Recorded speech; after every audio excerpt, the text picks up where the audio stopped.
Okay, welcome to my channel. This is HP Freedives. My name's Hardy. Today we're going to be looking at my gear and how I have my setup going right now. It's far from perfect. It's pretty janky, not going to lie, but it's how I do it. It's the way I could afford to do it, and it works pretty good for me. So we're going to be going over my dive box, all my gear in there. There's my weight belt. That's my traveling case. Works super great for when I'm driving my spear guns all the way up to Northern California. I'm going back home for the summer or whatever. We'll talk about my guns a little bit, and, you know, what I use each one for and why I don't use the tallest one, because it sucks. So yeah, let's dive on into the box. And yeah, so let's see. First thing in the box is my mask. This is a Maris Tana mask. It was a hand-me-down from my brother. Works pretty good. I was having some issues with it last dive. I was getting a lot of it was leaking quite a bit. Or sorry, the dive before last. Then I was looking at getting a new mask and replacing it, but last dive it worked perfect. So not sure what was up with that. Did everything the same, so I don't know. So we're gonna put that off to the side. Towel, essential for not me, but for everyone else in the vicinity of me changing into my wetsuit. So that's a pretty nice piece of gear. So here's my wetsuit. This is a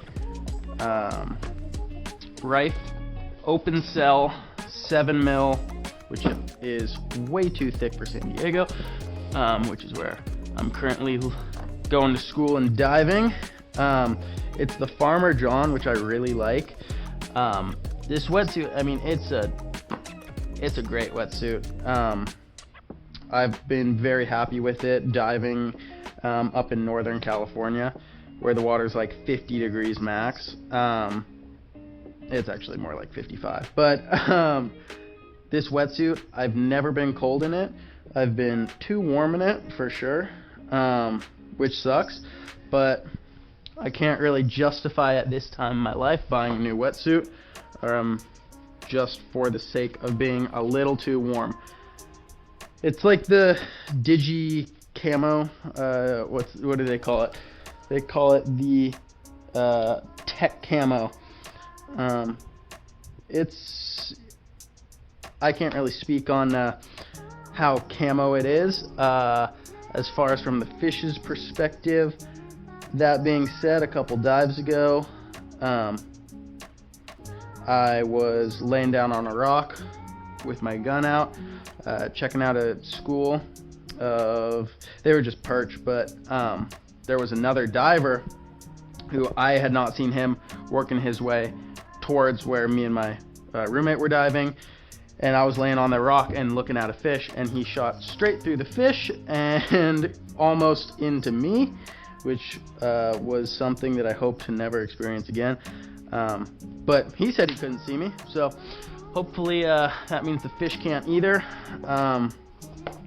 Super comfortable. The Farmer John is great for getting in and out of, but that being said, it is a, I think it's titanium lined is what they call this lining. It's hard to get into though. So that brings me to my first little tip, and that would be the oh so amazing Dollar Tree conditioner. Ocean Refresh, look at that, with sea minerals, as if I don't get enough in the water. This, you mix it with a little water. As you can tell, it's pretty thin, and you just spray it on the inside of your wetsuit and you'll have no problem getting in. Make sure you get conditioner. If you get soap and get it in your eyes, it sucks. So make sure you get the conditioner. This is really a game changer. I will say it makes washing your wetsuit a total pain. You just need to spend a lot more time washing it. And since I'm currently living in a college apartment and don't have a hose, that means I get to wash my wetsuit in the shower with me. So next, let's move this off to the side.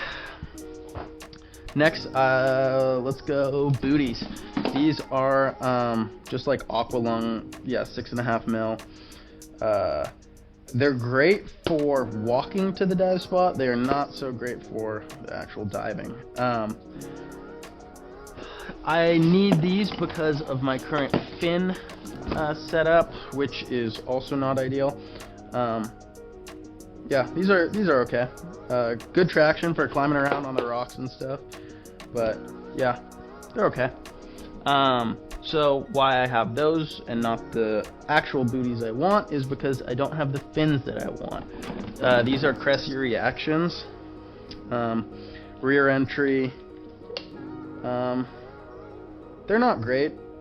Definitely not for free diving, because they're not made for free diving. But yeah, depending on the spot, they do just fine. So that's actually going to be my next move as far as dive gear is I'm looking at getting a new pair of free diving fins, and not rear entry. So that's why I don't have the booties I want, because the booties I want are the super thin ones for free diving fins. So yeah, that's going to be a combo purchase, hopefully coming up soon. So here's my torn to shreds Aqualung thermocline Kevlar gloves. These are all kinds of busted up, but I got them for free, so you know, price was right. This torn up trigger finger has cost me probably about 3 or 4 fish by now. So I actually ended up cutting off, this flap was much bigger, and I ended up cutting it off. But I would have my finger in my trigger guard, and I'd pull the trigger, and this would get bound up under my trigger, and I couldn't pull the trigger, and I missed a couple little bass doing that. So yeah, these are probably going to get replaced when lobster season comes around. And this is kind of my most recent iteration of this. I'm running a buoy with a carabiner on it that hooks to my stringer. So I have that like that, and then I have 60 feet of foam core float line, and then the other end I hook to my spear gun. It's pretty nice for being in the water, because I can throw my spear gun wherever. That's that set up. Couple dive lights, both old, both suck. I mean, I'm pretty darn weak. Let's see. This one might even not turn on. Oh, look at that. So, I don't know. Better than nothing for checking in the cracks and crevices and stuff. Let's take a look at my weight belt. This is just like the most basic weight belt. Since I have a 7 mil, I'm not that big of a person. I weigh about 150 pounds, and I'm an aggressive 5'9", and I run 20 pounds of weight on me, and that seems pretty much perfect. Honestly, I could probably go for like 21 pounds, but the 20 seems to be just fine. As I float a little bit up towards the surface, but once I get further down in the water column, I just have nice, perfect buoyancy. This situation actually happened on my last dive, because I was running my Cressy Spear is what this little dive knife is called. It's pretty good, nice and pokey. Gets through a fish skull just fine. Has the serrations on the back in case you need to saw through anything. Pretty good retention for the holster, but this strap broke for it, so that was unfortunate. I was running it on my thigh, and I didn't even feel like I had to tighten that much, so that's a damn shame. But I threw it on my belt halfway through the dive, and yeah, so that works okay. So let's scoot this off to the side and take a look at guns. So I guess we could do this smallest to largest. This is kind of what we would use up in NorCal. Shoot. Yeah, okay, so it's a 60 with just kind of a power band on it. It's only set up with one band. It's okay. The trigger mechanism on this, it's an Omer. The Omer, I think Kanaloa. I think that's how it's pronounced. Ergonomics wise, this gun is so easy to swing around. This nice thick handle right here just makes it super nimble. Good for climbing under rocks and checking in little cracks and stuff. It's okay. The trigger mechanism on this gun, which is also on my other Omer, sometimes is a little jammy. So yeah, that's a little unfortunate at times, but yeah, this spear gun seems to do just fine. This is my most common gun of choice, and that's the Omer HF 75. It's a little small for San Diego.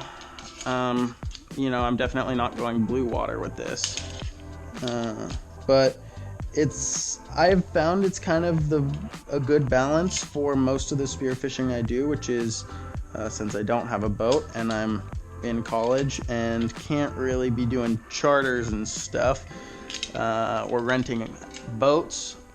I mainly do shore dives or some jetty diving. So this actually does pretty good. It's accurate. It has this cool profile to it, so it swings well in the water. Or so they say. It still handles like any, you know, maybe it handles like a 70 instead of a 75 from this shape, but seems fairly, shoots pretty good. And yeah, I've actually really been enjoying this. So yeah, this is my kind of go-to gun, and I've really been liking it, and it's been doing good enough for me. This, on the other hand, is not a great gun. I don't even know who makes this gun. Spore Sub, I don't know. The Viper 90 Black Edition. This is also super jacked up, but what the heck? My roommate strung this up. Whoa.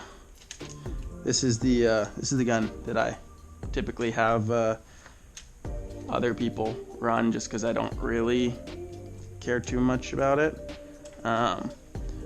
It's kind of a good size. The 90 is pretty good. I will say this thing is fairly accurate, but it's got a super weak band on it. I could probably put another band on it. It's really clunky. It's full of water, and always is. But yeah, it's okay. I don't know. It's jammed up on me a couple times in the water, but you know, that's part of it. So I don't use this one very often. It was free. And then I guess we could just take a look at my travel case. This is pretty nice as far as transporting spear guns. I can fit the 90 and the 75 in this. I can't quite fit all three, but I can fit the two pretty easily. It's a 3-part design, so you can fit some pretty long guns in there if you want. And then you just shrink it down to whatever size you're running it at, and lock it in with your little clip. Whatever. I'll put it on this side. And this is made by Airliner, or maybe that's what it's called. Not sure. I don't know. It came with the 90, so no complaints there. So yeah, that's my current spearfishing and freediving setup. It works good for me. If I was getting into it, I would definitely go for the Rife wetsuits. It's super comfortable, always warm, always flexible. I'm really liking that Omer 75. Shoots good. It's a good size for what I do. If you do more open water stuff, definitely go bigger. So, yeah, thank you for watching, and stay posted for some more videos coming soon.